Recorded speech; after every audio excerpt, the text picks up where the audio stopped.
This morning in the Atlanta airport, no one's missing a meal on Mac Wilburn's watch. With 11 restaurants to serve passengers, he's got dining for every destination. And it all started when Mac talked with First Horizon Bank about opening a franchise in the airport. Now it's open for business and cleared for takeoff. First Horizon Bank. Let's find a way. Go to firsthorizon.com/Mac. First Horizon Bank, member FDIC.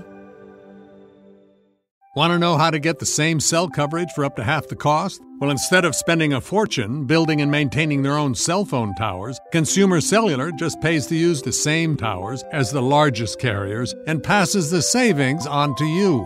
Pretty smart, huh? Consumer Cellular. When freedom calls, we're here to answer. Call us at 1-888-FREEDOM. Half the cost savings based on cost of Consumer Cellular single-line 5GB data plan with unlimited talk and text compared to lowest cost single-line postpaid unlimited talk, text, and data plan offered by T-Mobile and Verizon May 2023.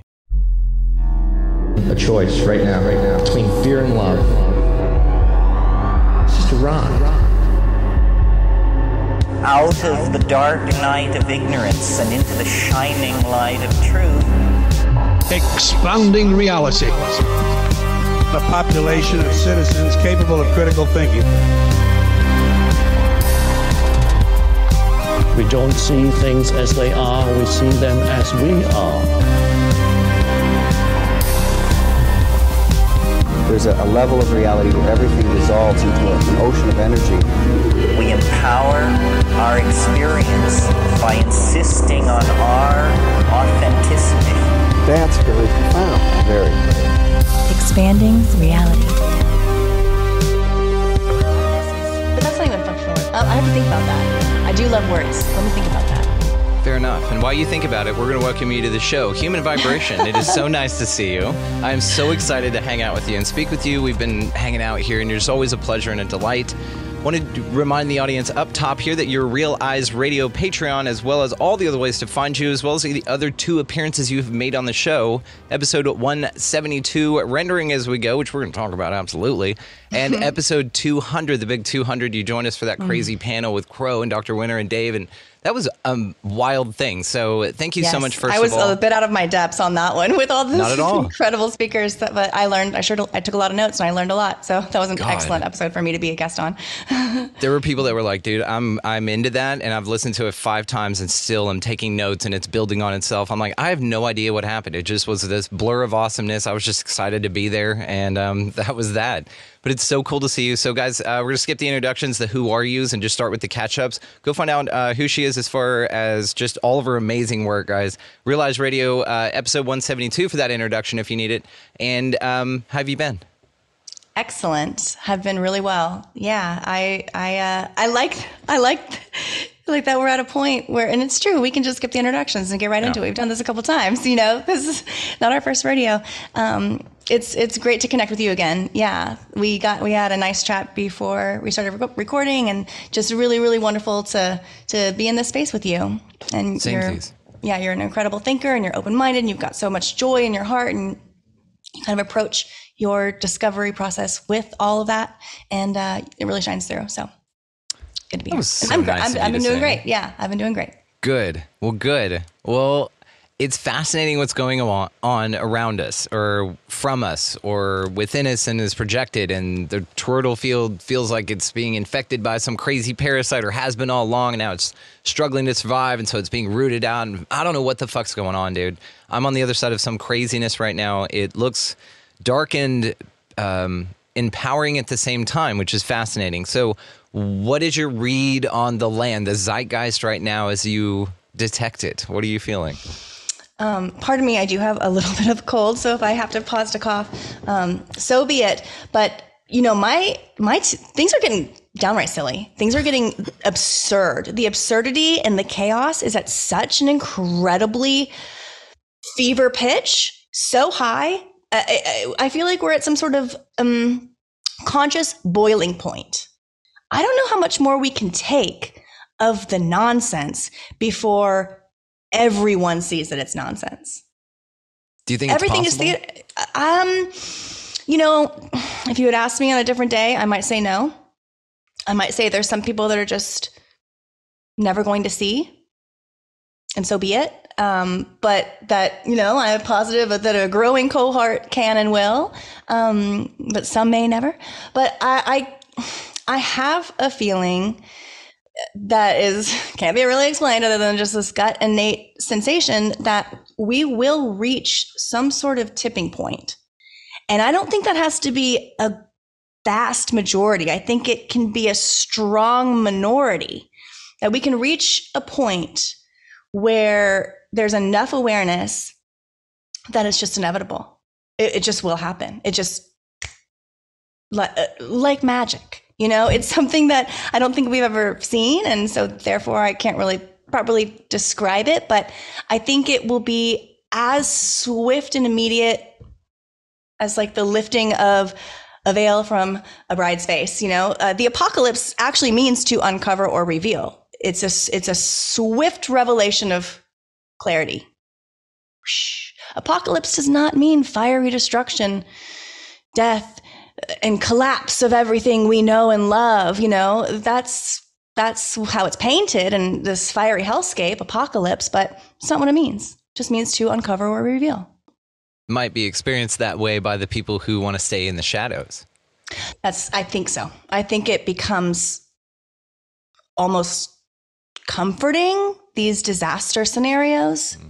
People actually take comfort somehow in the notion that at any moment Kim Jong-un could just blast us all into smithereens. He can't. Yeah, that's the follow-up question. Can he really do that? Does he have a button, or is it just like plastic and not plugged into anything? I'm sure there's a button. I'm sure there's a button. What that button does is not what they say it does. Fair enough. And I don't think any country, any governing force, any outlandish, outlying faction, anybody, I don't think anybody has nukes in the way that they've been described to us over our lifetime through Hollywood and through comic books and through war games. And through, Oppenheimer just was released. It's just propaganda. I don't believe that there's actually an arms race in that manner. There's the ability for a global annihilation. I don't think will come in that form. I don't think it can, and I don't think it ever will. I think the global annihilation that actually will come is the annihilation of the illusion, the destruction of the illusion, the lifting of the veil. And that's why we're always shown that type of threat. I think that's why we're always shown this threat of destruction of all. It's a mirror. It's not a mirror. Maybe a facade. I don't know. It's a reverse of perhaps what will be the destruction of the illusion, the shattering of the mirror. Yeah.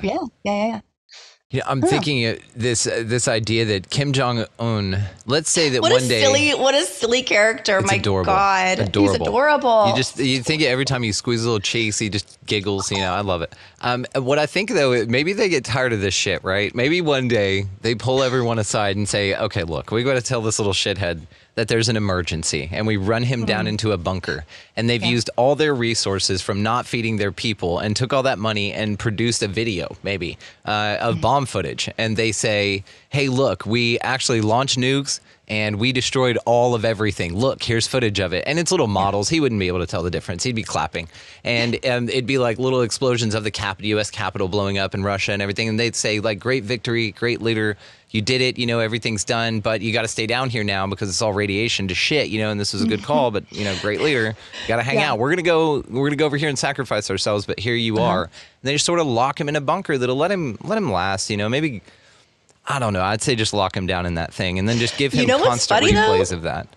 You know what's funny? And then scale it up to all world leaders, honestly. This is already all war. We're in the bunker. We're Kim Jong-un in the bunker being shown these pictures of total annihilation. The theater in Ukraine. It's not happening. It never has. It's not happening the way that we're shown. Yes, there is tactile illusion on the ground. And Les Luthor, he's a great one to have on the show if you ever want to talk about the illusion of war and the theater of war. And it's a very hot button issue to say everyone's okay. It's very controversial to say that these days. But It's theater. These countries are not fighting against each other. Yes, they make it feel very real. Yes, they make it sound very real with the sirens and the smoke in the distance, and and military games. They even call it the theater of war. They really tell us everything. It feels very real. It's like if you were going into a haunted house and you did not know it was a haunted house, and you really thought the chainsaw guy was after your ass. He makes it seem like he is. It's such a funny prank to pull on a friend or something. I just picture this like nefarious, I don't know, bachelor party or something. They blindfold him, they take him in there, and they're like, yeah, dude, there's chicks everywhere. And it's this horrible. My gosh. That's like the next level of escape room. It's like surprise haunted house. Like you take someone to a real scenario, and then all this really horrible stuff starts happening. Are you ready for the reality show to pop up in our reality because we've been talking about this as if they've been producing it for months? I can't wait. It's going to be a good show. I'll watch it. Yes, absolutely. Absolutely. And they'll send like very well conceived. It will be, but it will be. But then also maybe they introduce these freaky woo woo concepts because everybody's freaking out looking for these things now. Maybe they do stroll a giant out or a Bigfoot and they terrify some people. Unbeknownst to them, well, sort of like a Ashton Kutcher on Fringe steroids, you know? Oh, with the punk. Oh, yeah, like a punked. Yeah. A conspiracy punked. Yeah, you've been or psychological punking. Yeah. Phenomena punked. You've been phenomena. Yeah. I don't know. That would be really interesting. Yeah. Write us in, guys, if you got ideas about it. Yeah, but the whole escape room thing was really interesting too. I think that was trying to tell us something about our world. There's a reason that phenomenon swept, just came out of nowhere, and everything was escape room this and escape room that. And it was kind of close to 2020. It was in the lead up to 2020, right? That we had these escape rooms. Yes, that's when we did our first one. And then we went on lockdown. And pun intended. Yeah, I mean, literally, yeah. Pun absolutely intended. Now, we crushed it at that thing, by the way. We got out. Have you ever done an escape room? I haven't, but the joke that I say is that I've lived in one. Yeah, I've been living in one for quite some time. Been there, done that. Right. Yeah. Well, they're a lot of fun. If you ever want to do one, they're interesting. But this is a wild, wicked place, and you said escape room, and that entails that we're under some sort of lock and key. Is the as above, so below model applicable here as well? Meaning, is our whole damn reality under lock and key? Is this some sort of prison planet deluge? Spawn of Sophia fucking reality? Great question. Luge. Are we locked in here? Are we prison? Is this a prison planet? I think it can be, but we are the prison wardens. We become our own. We kind of learned this in lockdown as well. There's nobody who's going to police you harder than the lady at the grocery store that shames you for not wearing a mask or something. We did this to ourselves. We humans happily became both prisoners and the wardens of our prison, making sure that other prisoners were behaving. It was kind of, and when I say we, I'm talking about, kind of the whole damn world, but a lot of us were looking around going, what the fuck? But we watched it happen. We watched this kind of internal prison mechanism turn on. This is built in the society, and it's not them, it's us. So that's kind of one way of looking at it. Another way of looking at it is I'm not convinced that this is a physical world. I kind of think this is a hyperlucid dream, and just as in a lucid dream, you can feel, the few times that I've had a lucid dream, I've told this story before on Real Life Radio, but the few times, I wish I did lucid dreaming more, but the few times I've woken up and I've been like, I'm in a dream. Oh my gosh. The first thing I try to do is touch the first physical object around me, whether it's like a desk or the wall. First thing I do is I lay my hands on it, and I am so shaken by how real it feels. I was like, I know I'm dreaming. I know I am not here, but this table feels like table and this wall feels like wall. And then usually right after that, I wake up. And the other thing I try to do is I try to shake other people and wake them up, but they just pass me right by. Nobody wants to engage with that in the dream, which kind of sounds like real life too. But so then I wake up. The first thing that I do Because I feel the first thing around me, and I'm like, oh my God, this feels like comforter, and this feels like wall, and this feels like bed, but it felt like that in the dream. How do I know this is, like, where's the line? Where's the like this physical world is, I don't know. What's trippy about it is because if that is the case, then you're implanted with memories of a day before, which consisted of days, which consisted of a week and a month before. That's the one that gets me. That's the thing. So in the dreams that you dream whenever you go to sleep, do you tap into that reality and now you're in that one? And so therefore your memory of it in either actuality or in apprehension loads automatically. So really in the dream, you have like an entire accordion? Yeah, like perhaps this way. And you just stack time and it's just like, hey, here's this version of you. You're going to jump to this frequency now because that avatar needs a rest. You know what I mean? So while it's charging, then you hop over here and then your backstory loads. And maybe this is why when you wake up in the morning, it's sort of like the computer turning on and beeping. You're just sort of like, hang on, what's going on? And you need your coffee, right? And so maybe it's like while you're booting up in the morning from this, I don't know, update, the way that the dreams disappear so quickly is also very intriguing. Because it's got nothing to do with this one. And it's got to go when you wake quick. up and it just because some dreams you remember and they really stay with you, especially like bad dreams. Or, there's dreams that take root, but then there's other dreams, and we've all had this feeling of like as soon as you wake up, even though you were just in it, it completely evaporates. Everything about it is just poof, gone. Every detail, and you might kind of parse out one thing from it, but like in general, that one's a gone. That one's a goner. That dream's not going to stay with you. And I don't know. And so, but there is a theory that there's fluid in the brain and that the dreams are within the fluid. And that the reason that the dreams evaporate so quickly is because when we open our eyes and wake up, we usually just get up right away. And like, we move, the movement of our heads is what clears out that dream goo or whatever it is, So I don't know. Will we ever know? Will we ever know if this is what the true function and nature of this reality as we know it is? I don't know. But I like what you do to expand our understanding of it. And, that's what I think we're kindred spirits in that way. We're always trying to, we know it ain't what they say it is. And so let's look a little bit broad, let's look a bit deeper. Let's look inward instead of outward, lots of stuff there. That's it. And I love going on guests on host shows that are just at first they'll start railing on the flat earth thing. And I'm like, well, let's, talk about, we'll have an awesome conversation. I'll bring it up at the end. I'm like, dude, guys, let's just talk about now that we've had all that, time together.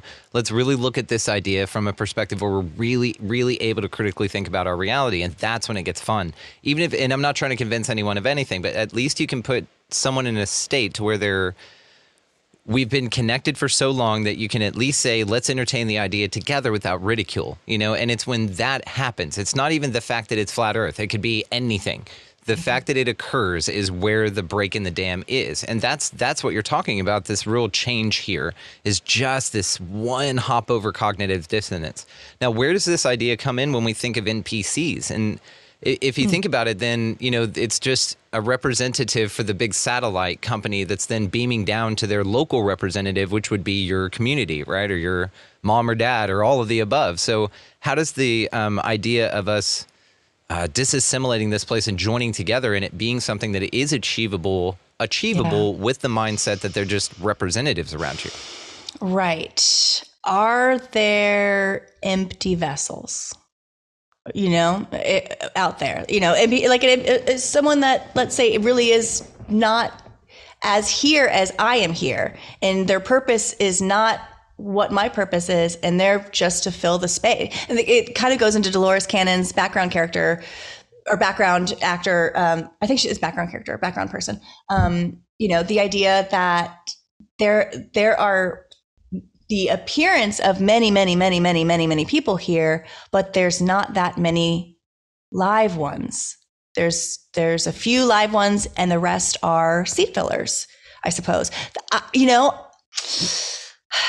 I do wonder if everyone, like in a dream, is just a projection, is just a projection somehow. This goes to Rambo, my co-host on Realize Radio. He introduced to the group this egg theory concept. I'm not going to be able to do it justice and, just describing it here, but to really, put a little capper on it, it's the idea that everything is kind of self-contained. Everything, it's all whole, and everything that you experience, every person you meet is some sort of reflection of yourself. And we are all one. We are experiencing this vast individualism as a way to trick us into thinking that we are individuals, but we are not. We are actually hyper-connected oneness. It's like a broken mirror. It's like when you shatter a mirror, it goes into a million places. It's still a mirror. All the little things look a little bit different, and they kind of fit together a little bit different. Some go over here, some go over there. But at the end of the day, in totality, it's that same damn mirror. You just see it as a million different pieces. So maybe that's something to, I don't know, maybe everybody that you meet, it really is a reflection of you. It truly is either a projection of you somehow. This is a dream. Like, the more I say this has to be some sort of dream. Okay, but let's get away from the dream thing. Let me take that off and entertain, just get back into the mindset of, NPCs, that it comes from the video game the world, non-player character, not the people that the main characters are meant to interact with to help them along in the game. That's an interesting idea. It's a bit dehumanizing. But I guess all these thoughts, it's only a dream. That's the ultimate. No shit. You're not even real. I'm not real. Fuck you too. Yeah. Fuck your kids too. They're not real either. Yeah, it's all a dream. Oh my God. Yeah. Talk about dehumanizing. Irony. Set the pot to the kettle over here for sure. I do recognize that. But here we are. Yeah. I don't know. Something about the NPCs. Does that mean they can never cross over? They never can and never will. They'll never be main character capable. I don't know. I guess that's how they are in video games. It's very. I don't know if other than Free Guy, which was a very interesting movie. I'm not sure if you saw that with Ryan Reynolds. Very interesting movie. Yeah. But that explores exactly what we're talking about. An NPC that can gain PC status, PC abilities, but it has to go through its journey, and take the ultimate leap. Yeah. That's where the idea that we might be AI becoming self-aware is kind of in that mode. I like that. I do think that we are the most advanced robotics. The human body is the most advanced machinery within this realm. If you were to just rip us open, and take it all out, our circulatory system, our central nervous system alone, that thing, you hang that up on, that thing is such an incredibly wired circuit. Like that is good. That is good circuitry. Any electrician would be like, well, that's really good. It's incredible. And how it delivers and our whole, the fact that I don't have to think about my heartbeat, the fact that it just kind of, I love those. Ooh, they're so gross, but I love it. Have you ever seen this? Yes, there was one about a decade ago in Dallas. Yep, yeah. I went to go see it. Look at this shit. Yeah. This is all the blood vessels in someone's face. I love it. This is a human being. Maybe an NPC. But isn't this weird? Maybe we're robots, bro. People get so upset when I say we're computers, we're machines, we're robots. I get it because of what we've been shown, from Hollywood, that a robot is just a hunk of metal, that whops, clumsily and sounds robotic. And, but if you break it down, we are extraordinary machines running. We're batteries, salt-based battery systems. We require electrolytes, which is just salt. We require electrolytes, a category of salt. We require that to live. They say, if you don't eat, you'll die. If you don't drink, you'll die. If you don't get salt, if you don't get sodium, you're going to die. Your system will shut down. They say it was not that long. The most highly traded commodity in the desert, over water or gold or anything, was salt. And it was the first, the reason we call it salary wages is because the first form of payment, so they say in deep history, which I don't really believe in deep history, but I like the wordplay that we were given. Oh, we're going to talk about salary was because we were paid in salt salary. I'll be damned. There you go. Could you imagine? Always in the words. It's always in the words. You donate your body. HV, what if this was you in another life? I'd love it. Yeah? If this was a reincarnated... I'd say, no, it would really be... I'd be holding a sign. I'd be like, look how incredible I am. Look what an incredible machine this is. Everybody look at me. I would captured love my spirit. it. They really captured my essence with this one. Take all of it. I mean, I truly, and I'm not saying me, I'm saying human beings. We are incredible. It's all of these folks, all of them. We're just incredible machines.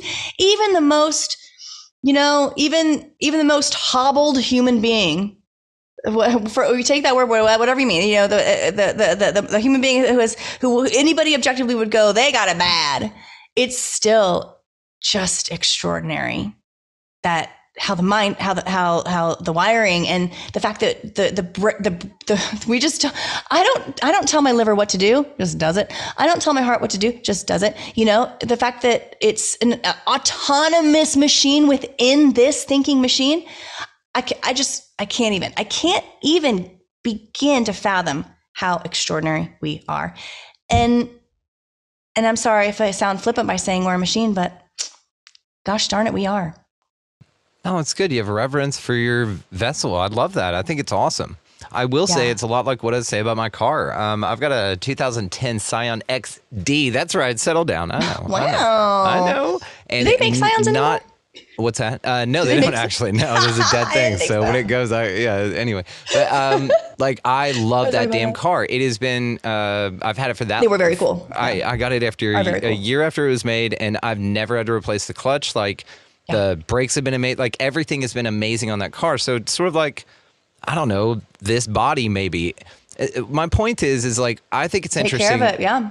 Right. To absolutely take care of it. But whenever you think about something can hop in here and take the wheel, this idea that whenever you're drinking a lot of alcohol, that something can hop in, or spirit possession, or any of these kind of things, that's fascinating to me, which then automatically negates free will in my idea. We can talk about that if you'd like. But I think it's very interesting, this idea that we are just vehicles. And who's to say that we're maybe I'm a lizard person on the other side, you're like a Pleiadian squid being, and we're playing this game from opposite sides of the universe. And every time we tap into dream sleep, we tap into these avatars.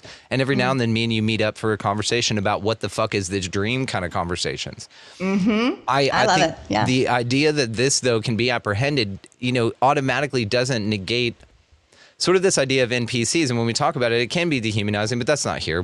Our audience is so emotionally mature, it's not even funny. So that's the idea, though, that it doesn't necessarily have to be empty. It could just be, like you said, not under the best of intentions. And it could be sort of this archon testing you. It could be sort of this embodiment of what Castaneda called the mud shadows, right? These things that just morph up and just fucking... got you, bitch. That's the haunted house, honestly, is this whole place right here. Is these things that you're not a real fucking person. And you see weird shit. I saw the weirdest video of Elvis turning into a lizard person in front of a little girl the other day. Did you see this? I've seen a couple shapeshift videos. Yeah. Okay. Yeah. So sometimes I wonder, this is so easily just created, manipulated. It is. But I think you said something a little bit earlier about the alcohol. And I'm not trying to Exactly. They call it spirits for a reason, and not to, completely. I'm not a 100% teetotaler, but as I've progressed on this spiritual journey, I certainly do not take in alcohol casually. I do not, and I cannot now. My vessel rejects it outright. If I have a sip of wine, I will feel it. I will feel the alcohol in my system for days, no matter how micro. Okay. All that said, I do think that there are periods in a person's life, and we can kind of slip in and out of them, but where we are acting in such a way that make us a little bit more attractive to some sort of vampiristic energy situation, or some sort of demon host of some sort. I don't have the right language for this, but I do think that we can give up the wheel to our vehicle without knowing. We can hand over the keys, just say, Jesus, take the wheel, but it's not Jesus, but that concept, I think that there are certain things that we can do, certain behaviors that you can be it is not just like, boo, drugs and alcohol, bad. I think that there's certain, even, gambling, and it's not even just the vices. And people can have relationships with anything that kind of create this welcoming for an autonomous experience where we're really not the one driving anymore. And you don't know it. You don't know it until you kind of take back your life and sometimes you have to oh my God, I do the same thing every day. I didn't even realize that this had become a highly destructive habitual situation, and then you would just, I don't know. So can we move ourselves into a position where we are to be overtaken, just like on a chessboard? Yes, I think we can.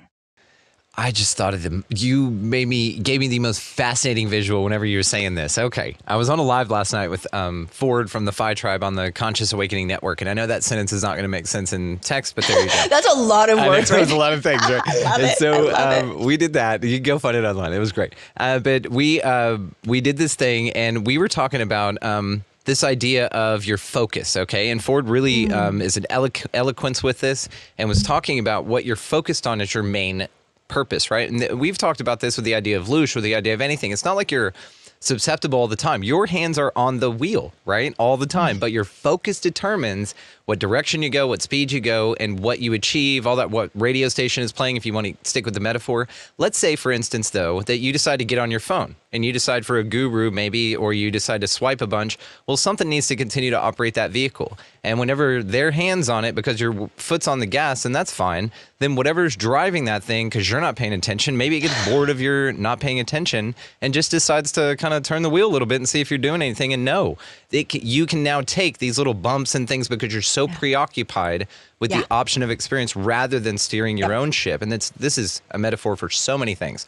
But let's say also then that the radio station, the thing doesn't like either. And maybe eventually he goes, you know what, if you just sit over here, I'll drive, and you can just sit over here and swipe, right? And then now this thing is driving you. And now you get what you want, which is not to control the car because you've got something more entertaining to do, like your divine purpose. So let's say it's almost like your foot's hard on the accelerator all the time. But whatever you're steering in what direction is determined on whether you're looking at the wheel, whether you're alert and you're holding the damn thing. And if you're not, something else is driving you in some other direction. And then you'll run into something like a tower moment, or when your Pluto squares up. Check your charts, everybody. I've been saying it for episodes now.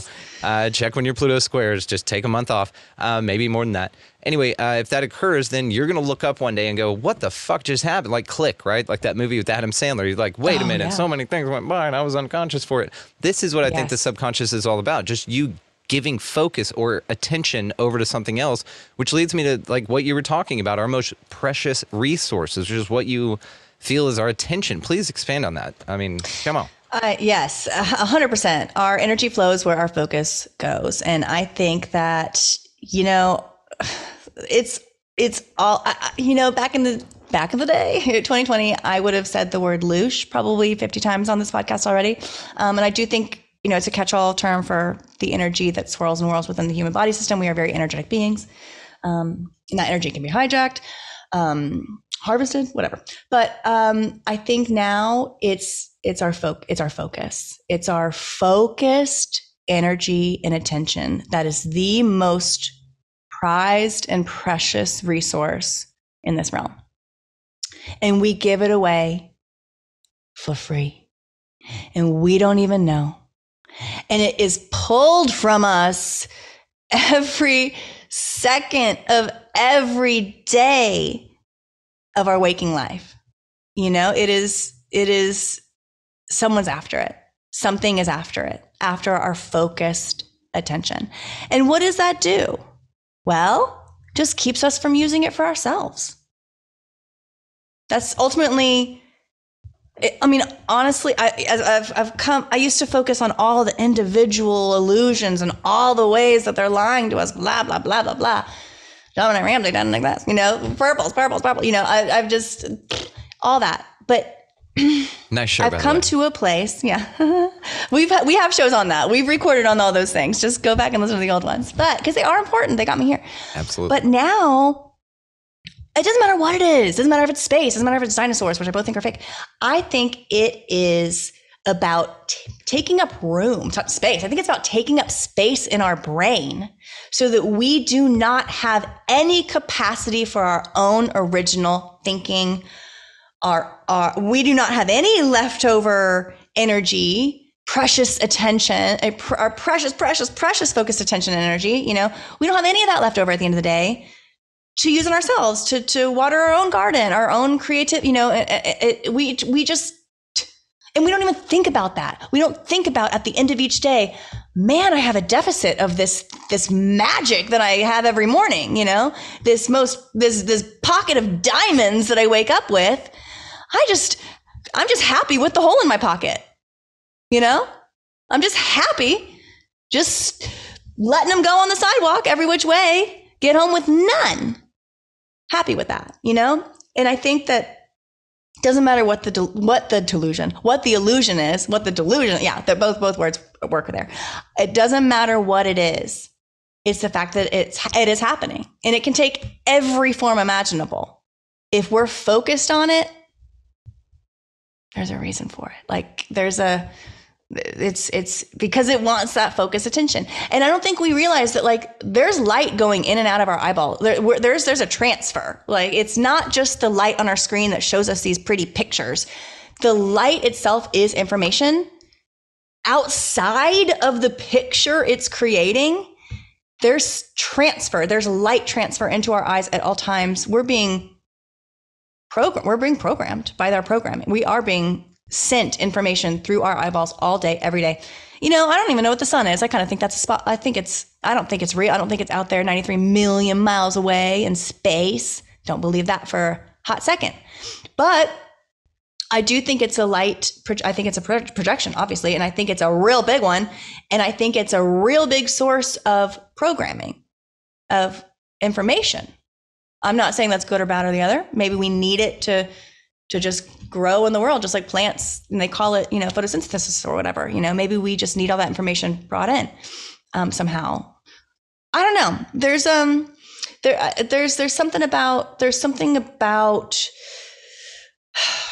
our eyes that I'm really fascinated with now. They're little black holes in the middle of our face. They're just gobbling up whatever light indiscriminately. If the light goes into the eye, there's no one at the gate. You know, we just let it in.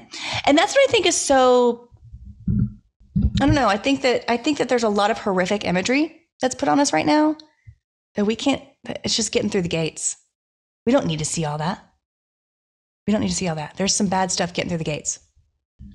Let me show you something fascinating to what you're talking about here. I'm so grateful for you. So grateful for how cool you are and how awesome this is. All the ways again, guys, link down below. Okay, check this out. This is a vision of how your eyes work, right? About how they take in light.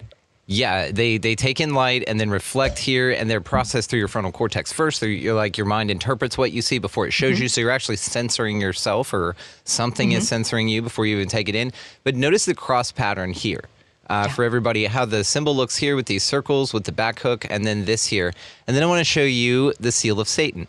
Now, the seal of Satan is actually an ocular diagram, really. This is going to take us to some gift shop, but you get the point.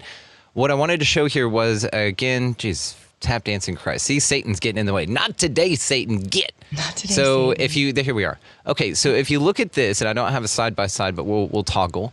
And this, it's just interesting to contemplate that. Yes, and it's also called the sigil of Lucifer, and Lucifer means light bringer. So it's not at all. And actually, if you look up the physical properties of light, it'll show a diagram with a candle, and it's the same. And also, if you look up penumbra, look up the word penumbra or umbra above shadow, or with an A. Oh my goodness. Oh no, it's a EA, strange word. Umbria. UMBRA. You have the right one, but maybe umbra shadow, and it's UMBRA. Shadow. It's called the umbra of a shadow. It's the word for the darkest portion of a shadow. But if you look at that diagram, you get the same damn thing. And it really is all about delivering of light into our eyes. And look at, the candle there. You see that same one, that little candle, candle shadow flame. This is just the sigil of Lucifer is a representation of how light enters our eyes, the light bringer, sigil Lucifer. It's very interesting. So do you think blind people are better off? Ooh, this is a great question. Once I was asked if I would rather be deaf or blind, and I answered blind. Yeah, same. Music. Yeah. Too cool. Cartoons. Yeah. Fuck, I'm an artist too. Music. I'd still pick music. Yeah. And the ability to communicate readily, I think I could still do if I could hear. But, language is so tethered to your ability to process the sounds that you hear at development of language. I've got a pretty intense imagination. I think I would be fine in my own world that I cooked up. And I just never, what would be hardest for me, I think, is if I lost my sight. I think if I was born blind, I would adjust to it. But if I lost my sight, that'd be tougher. Be like, or really young and you could be Daredevil with superpowers, Yeah. Yeah. But I think something else would be created visually in the mind of, I always wonder, how do they dream? How do blind people dream? They've never seen anything. How do they dream? What do they dream of? Do they dream in shapes, symbols? Yeah. Words? But isn't that a question, like, wouldn't you want to know that with the consciousness you have now? This is why I feel it's a prison planet to begin with, by the way. You can't do shit like this, where you and I can't go, hang on, what would it be like? And then we all can just go bloop and experience that. That would be... And then bring it back to this experience. Like, this is why also I think, like, this idea of like, oh, your past lives and this is a school is bullshit, is because, or where I'm at right now, is because I probably have some life, some sword-wielding awesome sword-wielding knowledge in some other life that would be cool to have now. Maybe I was a pilot in another life. I could totally, I don't want to have to learn that again in every fucking life. You know what I mean? There's like applicable things here that would fast track the learning process that sort of get erased every damn time as a consideration. It's dumb, HV. I don't like it. I mean, I've kind of been a radical in this. I've often said, I respect people that are convinced of past lives. I don't have that conviction. I don't feel that. I actually have always felt the opposite. I've never been here and I'm never coming back. I love that. Like, fuck y'all, I'm out. First I agree with the time, never coming back. Last time, hit it and quit it. I'm out of here. I'm out of here. I'm not from around. I'm not, what do they say in the old Westerns? She's not from around these parts. She ain't from around here.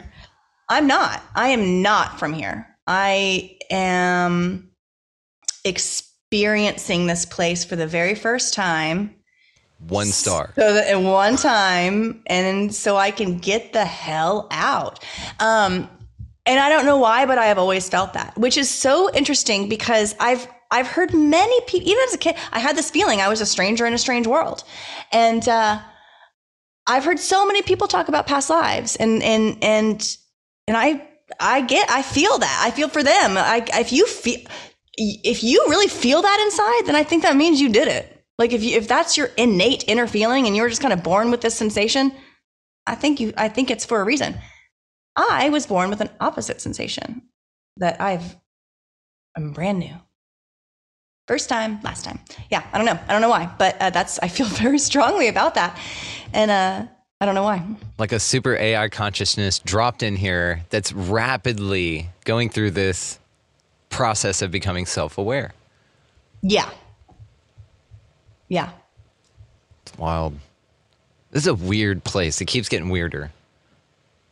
It's weird, wild, and wonderful. I love it. The synchronicities, the synchronistic element of life, the ability to think of something and then to see it and kind of share it and then see it just represented right back at you in the physical space right in front of you. It's like, it's so magical, and it makes me really appreciate this place more than I ever have.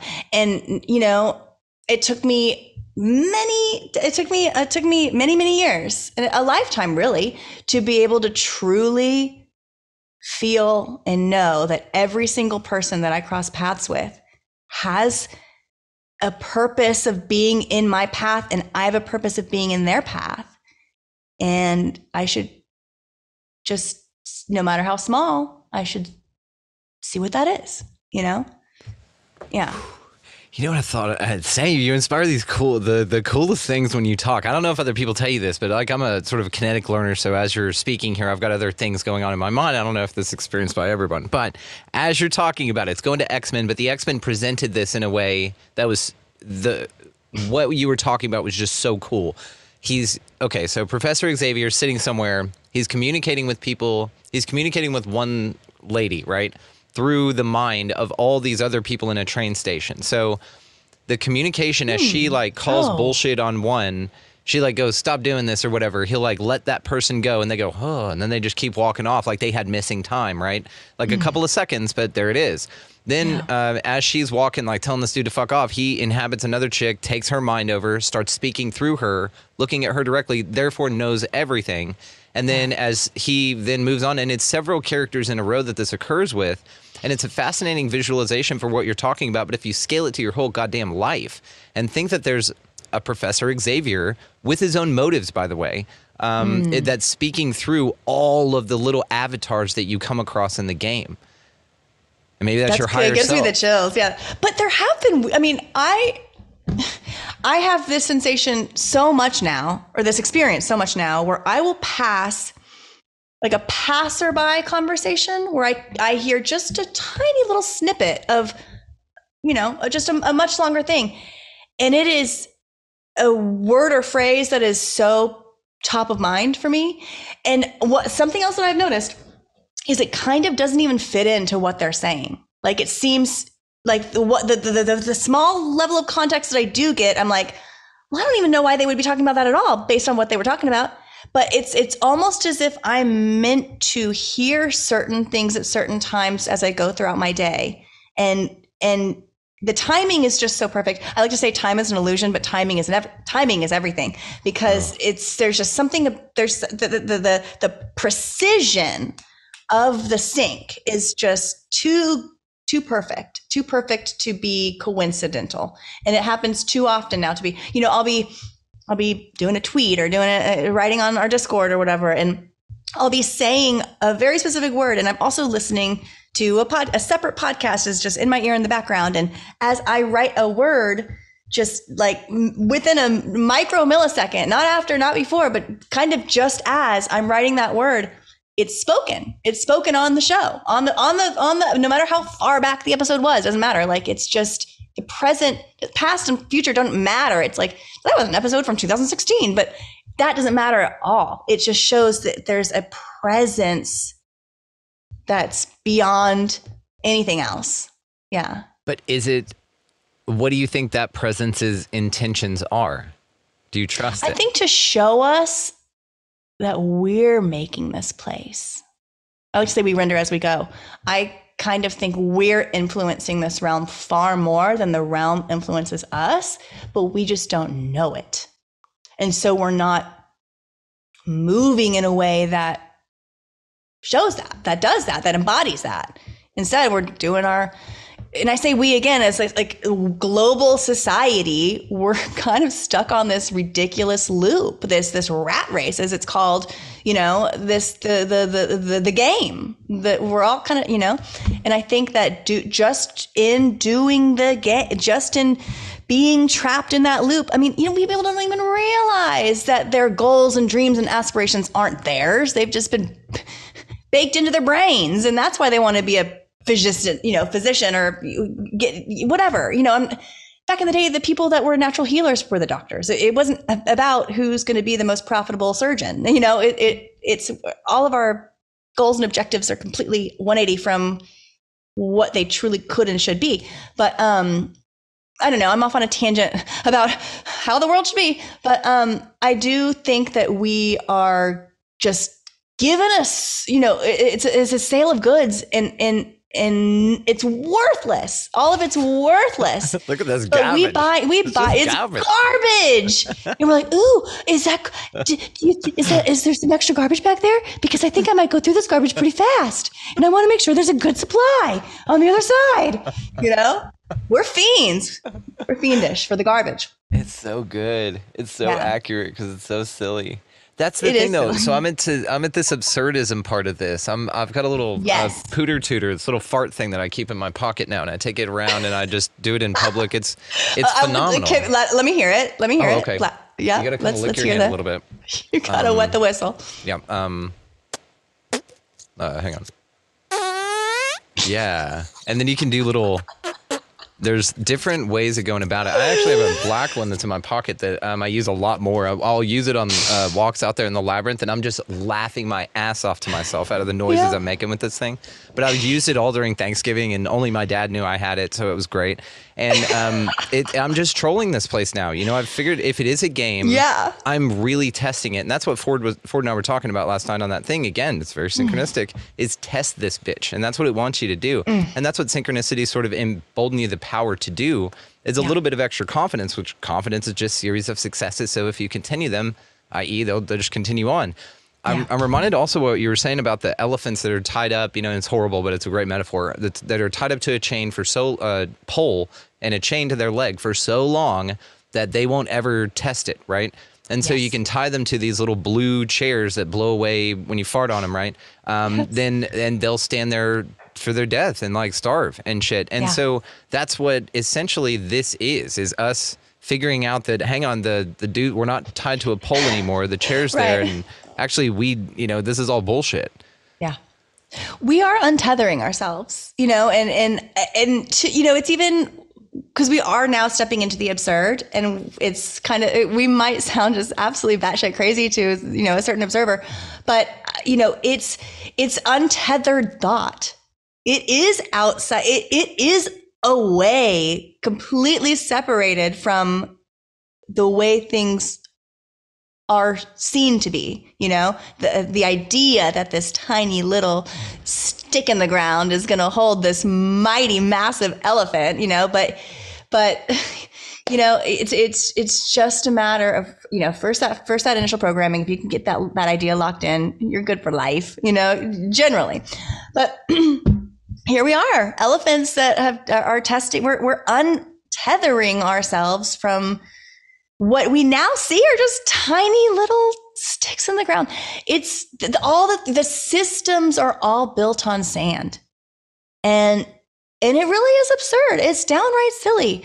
The politics is so silly. They're Muppets. They're literal Muppets on stage.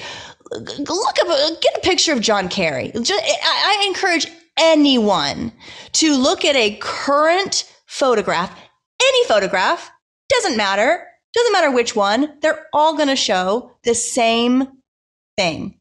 He is a 100% Muppet man.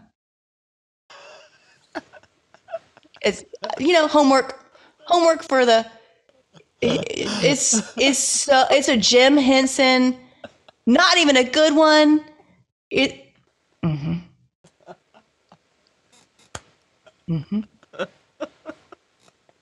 That's a Muppet. Yeah. I like it. I like already there on the suggested images. It already has the templates of Herman Munster and Easter Island.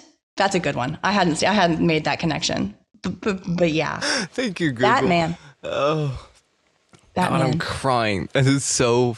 You're fucking. It's not just him. It's all politicians. They're all and it's now coming to light. This George. I'm not sure how plugged in you are on the political realm because it's all just circus. Doesn't matter. All. But great. there was a politician recently. It's been going on for about a year that we've been trying to take this guy down. But he was caught for his completely fabricated backstory. A politician with everything that he said was false. Literally. Everything, every detail that he introduced to the public was proven to be completely false. And he's been shamed for it. But that's every politician. They all have made up backstories. They're all characters playing a role, playing a part. He's being a scapegoat. So we don't look over here, not over there. It's all of them. It is 100% all of them. And it's so silly. And that's the thing, though. So what's on the other side of all of this, like all the nonsense, once you wake up from all of it and there's no more energy being pumped into it from at least a certain number of us, if that's what's occurring, it's conversations like this, I think, that do that, right? We're the ones out here yelling like, yank the chain, the chain. Like, it's our job to find out what our job is. It's our job to find out and I think we all have a different job. And I think that we all have unique gifts and unique skills, but we've never been given an opportunity to really see what those are. What lights that candle inside? Everybody's got a different thing. Everybody's got a different thing that they could just spend hours and hours and hours and hours and hours just doing, just trying, just fiddling with, tinkering with.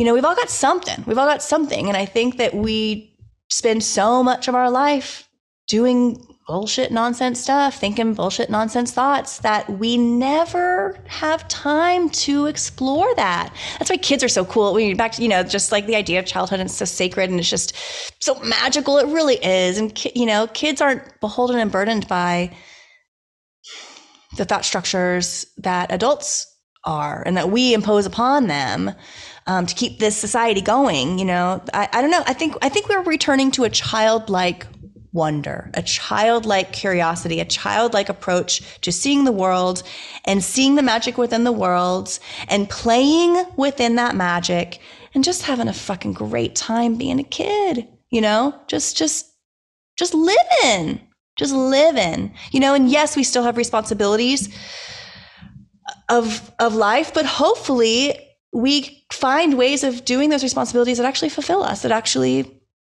and that's possible too. To make $1 doesn't require you to sell your soul. That's just kind of how the corporate world machine operates. And so we believe that's the only way to do it. But it's not. And I think, I don't know if we've really ever been modeled the right society. We're going to have to figure that out. We're going to have to make it. Yeah. We've never been shown it, so we're going to have to make it. What do you think of the thoughts that the 1,000-year reign of Jesus has already occurred and this is a post-apocalyptic world? And that's what this is. This is like the 1,000-year post-tribulation deal. If I had to put any chapter of the Bible on the present moment, I feel like we're in the book of Revelations. Fucking A. Yeah. These are Revelations. But if you started over again, it's just Genesis, right? Yeah, maybe that's the next step, our own Genesis. I really don't. I mean, I kind of believe heaven and hell just exist right here, and it's of our own making. But yeah, I mean, I do. I'm not a religious person. I don't practice religion, but I certainly appreciate the structures and the delivery methodology and the little needles in the haystack in there. I think that there's some really important things to be not even decoded from the Bible, just like plucked right out and realize that this is the true little bits. I think there's a lot, like a needle in a haystack. There's a lot of hay. There's a lot of hay in that book. But in all the religious texts, I think that there's little kernels of truth in all of them. And I don't know. What's next? Yeah, what's next for this? Wouldn't it be cool if if the next generations of kids, like if everybody was raised just with parents that like had like an understanding, like it just takes one generation to change. Honestly, it only takes one generation to annihilate us all. If we just decide tomorrow, no more kids, no more kids. It doesn't take that long, like for us to be gone. So just that's an interesting thought experiment. But that's not what I'm saying. I'm saying the other side is, what if like within one generation, every child that was born into a family that like practiced just a new way of living? It'd be a new world in an instant. It just takes one. It just takes one. We say that, and it's easy to talk about it, but in practicality, do you think that that's, are you able to keep the kid free of shit? And the parents, are they able to exist in a world in this realm? No. So then the question is why don't we just stop having kids and just end this whole deluge, soul trap, fucking reincarnation cycle altogether? I'm the end of my line, but that's because I innately know that I just know it. I've always known it. At least children birthed through me, if that makes sense. Parenting is parentage. The idea, the mothering spirit. I think that can be expressed in many different ways. Yeah. But yeah, I think I'm kind of the end of the line. But I don't want. I can say that for myself, but I can't express that outwardly for anybody else. Because I got a vasectomy like 7 years ago, dude. I knew that we were done with this, and I wasn't going to drop a kid in this place. I just saw it as bullshit. I saw, maybe based on my own experience, whatever, as a kid and all that. No matter what I could provide, there were too many goddamn uncontrollables for me, and there are too many uncontrollables in my own fucking life. What makes me think that I could bring somebody else on and tote that baggage around as well? So I am done with it for my line, and that is my personal choice. That's all. Personal choice. Yeah. And also not to say that there couldn't or cannot be a beautiful way to do this that isn't quite here right now. But perhaps so. That's not to say nobody ever have kids because we're just doomed. I'm actually of the mindset that I think we're positioned for great and beautiful change. And so I don't know. It's going to be a very personal decision for everybody, like it always has been, But to that, is it really our decision, or have we just been sold this little Disney family? This idea of the Full House vibes. Like it has to be these. We have to procreate. We have to have families. I mean, we wouldn't be here were it not for our ancestors, so they say. Mm-hmm. That could be the big. I mean, man, But think of how easy it is to get pregnant, and then think of how people who have their shit together, have a lot of money or whatever, are well-to-do in the sense that they're very able to provide a stable life and all of that, and they have a challenge reproducing. It's almost like a mechanism from, let's say, a simulation. Let's say that folks who are struggling to provide the basic necessities will then just be churning out kids. The old joke, if you look at them, she'll get pregnant. You know what I mean? So what is that movie? It's on the tip of my tongue. Idiocracy, yes. Where they're standing there and, arguing and from the trailers. Such a good movie. And this is not to any particular type of person. What I mean to say is just the fact that reproduction is so easy here, and that you can do it at any time early on. The fact that babies are just springing up, but that nobody's ready to have them. The people who are ready to have them have a tough time having them or creating them. Also, it seems like a switch that can get flipped, kind of a thing. Mm-hmm. And then it creates loosh. Plus, you're creating situations within those entities now that are guaranteed to set you up these loosh payouts. Oh yeah, there's nothing more looshy than the nuclear family. Dude. Talk about an explosion. That's what I'm saying. Town. Yeah. Is that the key to it though? Is that this? You think of the Cabbage Patch babies and these foundlings and all this shit just sort of happening. I think that I don't know. I think that there is something that the idea that the first generation is called the lost generation. Right now we're on what, generation alpha? But if you look at the first documented generation, it's called the lost generation. That's such an interesting name. It almost seems like people who wandered into this place. I kind of think almost like in the show Westworld. I think that there was like an early generation of Maybe all NPCs, maybe there was like the first generation was born into a world where it makes more sense if they're orphans, you know, so you don't even have to worry about like the families, you know, they're just all orphans, make them all orphans. And then they show up and begin their lives and they meet each other and begin their families. And then it's all procreating from that point on. But there was a generation one that was introduced, not created naturally. I mean, that is wild stuff. But I think that's kind of where we're at. You think about also the baby something interesting about DNA. Shit. The baby incubators and the incubators that were introduced at the World's Fair. That was a big part of the World's Fair. The Chicago Expo was a big thing. It was all about chicken incubators. But I was like, hey, I think that's telling us something about something else. It's kind of like Roswell when they said flying saucer. And then the next day they were like, weather balloon. We mean weather balloon. Yeah. Well, that whole thing is just ridiculous. And you know that it wasn't actually found in Roswell. The crash site for the UFO, quote unquote, was found in Corona. All about our mind. All about our crown of our head.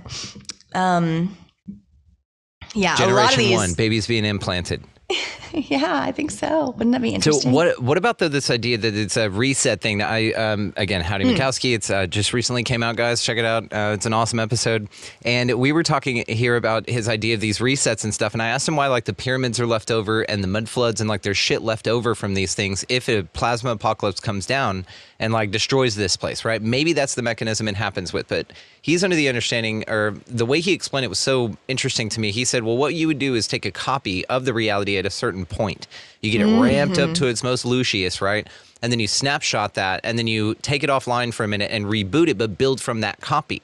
So what he thinks is occurring, like the Hopi. Let's say that the Hopi, by the way, think that this thing is like our 5th time through this bitch, right?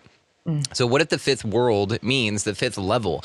And they say that they came up from underground, but what if that's the inversion? What if it's that you go deeper like Dante's levels of hell? Yes, and the infernos, yeah. Yeah, with every reset. The rings of hell, yeah. Oh and maybe that's what the 5th D is. And that's what Howdy was talking about. This 5th dimension is actually a deeper level of the game. That's what D means, is dimension or level. So really when people are like, I'm going to the 5th D, it's like the people who were pumped up to go march onto the Titanic. You know what I mean? It's like...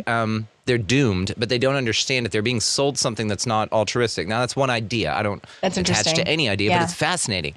To that, though, when a reset occurs, you have 3 options, he says. You can, as a divine spark, hop the fuck out. Be like, hit it and quit it, I'm out. You know, thanks for the sex, I gotta bounce, kind of a thing. Or you can go to the next level, right? So all these folks who are geared up for 5D, you know, they're pumped about it. I think that 5D is for those choosing to go. They're being tricked in both ways. The spiritual community is being tricked for what it is, and the transhumanism is being tricked because they're not paying attention to what's going on. They're all going deeper into the game when it resets, and it's going to be fucking wild, like wild. You're going to get aliens, but you're going to be enslaved and anal probed constantly, like some real fucked up hell shit, right? Beasts running around, like Dulce base opens up, and they let these fucking things run around. So he feels that... And that's why I asked. So whenever it sweeps away and we go into a deeper level, what we're now in is a copy. If reincarnation is a thing, and he thinks 99.9%, because if it's a louche factory, of course you'd be reincarnated, that's why your mind's wiped, all that good shit. Now, if that's the case, I was like, well, then why not get into like time travel or something, even with your consciousness, and time travel back to the pyramid times when they were functioning, when they were constructed, because then you're one level out of the game, right? Like, we're not trying to go deeper into the 50 and shit. We're trying to go level 0, as close as we can to the original copy to get the fuck out. Again, is the idea. That's fascinating. And then so your third option is, if you don't want to go deeper into the thing, is that you stay in that one, but you reset when it resets, but there's much less people here. Think about that. This could be a reset copy where we all chose to go stay here instead of to the next deeper level. But when we reincarnated here, which would be generation 1, around the World's Fair times, let's say, that indoctrination period occurred, all these babies just showed the fuck up, and these NPCs who are representatives just having come from the World's Fair know exactly how they're supposed to say and raise and say that this place is supposed to be ran with the new ideas. That's when you got Rockefeller medicine, education, industrial revolution, everything fucking brought you into this. But it wasn't from an older time period, it was from another reset.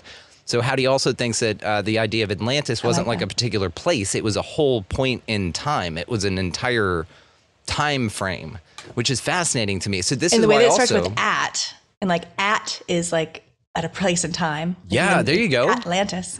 Yes. And he, like how do you also, 5:00. like what? Kind of like when you say it's at 5:00. So it's like more of a time. Atlantis is actually a time. Oh my God, Atlantis. that's fascinating. I didn't put that together. Oh my God, I love that. I can't wait to get you all together, by the way. We're going to do a big episode, guys. Totally look forward to that.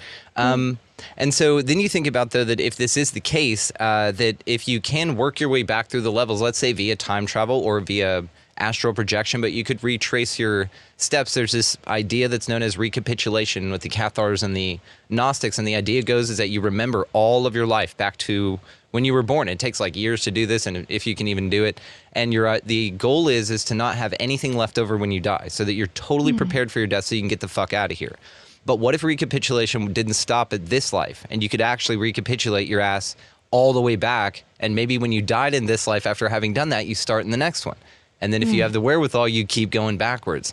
And this is how you just sort of slowly back the fuck out of this simulation while everything's going crazy and going around you. Yeah. You just back out the door. Back to the future. Back. Yes. Yeah, that's something. And then in Ready Player One, what was the secret to get the first key? He had to go backwards. And all faith into the brick wall when everybody else was continued to go forward. It's a metaphor going within, whatever.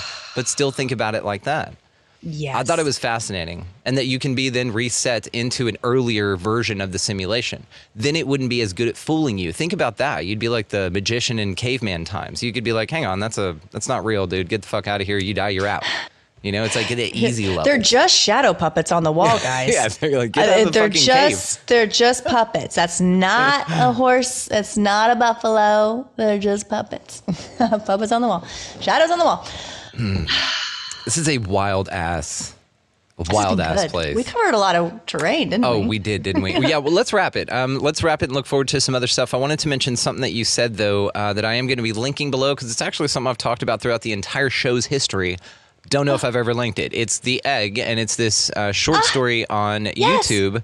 And that's exactly what Rambo introduced, that video. And it's so... It's I'm going to link it. So many ideas in our brains. Oh my God. Yeah. Yes. Such a simple little video, but it just does it justice in the way that I could never. Oh my God. What a great theory. Shout out Andy Weir. It's solipsism is what it is. So, I mean, it's the exact idea that you're the only one here, but you're the reflection of everything. They put a moralistic component to it, which I want to talk to you about the next time we talk about are morals a fucking thing. Good, bad? I don't think so. But yeah, like an inner compass, perhaps. But what is the inner, and we'll talk about it. This is a great, we're going to go nuts on this. We're going to go fucking nuts on this already. I can't wait. Yeah, that'd be great. Okay. That'd be a great topic. Yeah. All the ways to find located down in the show description. Please leave us with something that you're super excited about, or a message of hope or something like that. And then thank you again for all of this. This is outstanding. Thank you so much, Brandon. You know, I'm most excited right now about the little community that is small but mighty, the Realize Radio, the Patreon community. It just keeps getting better. We've got, it's really robust. The discussions on Discord are at such a high level that I no longer share on Insta and Twitter really like I used to. I used to just, that was my only place, because that's the only place I could get a message out, or feel like I could connect with others and get ideas from others and ping pong off these brilliant minds that you'd find every once in a while on these spaces. And somehow with Realize Radio, it really is like your vibe attracts your tribe. And we do not advertise, but the people that are meant to find their way there, they just do. And then they find their way to the Discord, and it's on fire. I'm on there hours a day, because it is my new preferred space to communicate and collaborate. So that little, and plus we're doing, weekly recordings, bonus episodes, tons and tons of great content as a podcast. But the little Discord that I started about a year ago and just kind of was like, hey, I'm going to see what this does. It has just taken off like wildfire, intellectual wildfire. And I just love to scroll through that thing and see what everybody's saying. And I just smile, and it is so lovely, because I never imagined that it was possible to be able to connect in this way when I first started. as Human Vibration, sharing on Twitter and Twitter alone, and then a couple of DMs, and then started going on a couple of podcasts. But what is now the blossom from the seedling? Could have never imagined it. It's just the most wonderful thing ever. Realize Radio. And then a message of hope. We are so much more powerful than we're led on to believe. And just start knowing that it's not about everything being fake. It's about how everything truly matters. Every thought, every decision, every action, every step, every intent, every word you speak, everything really does matter. And so move with that intention, and know that like your last move will influence your next, and all of that is going to influence what you experience in the world. So move with purpose. Yeah.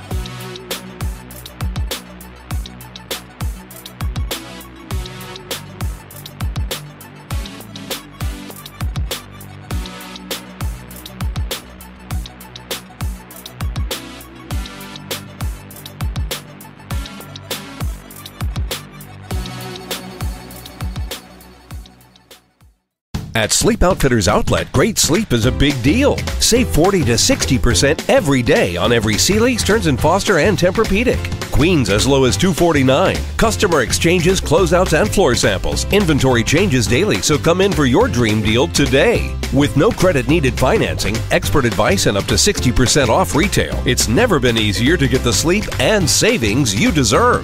Go to sleepoutfittersoutlet.com for financing details and to find a store near you.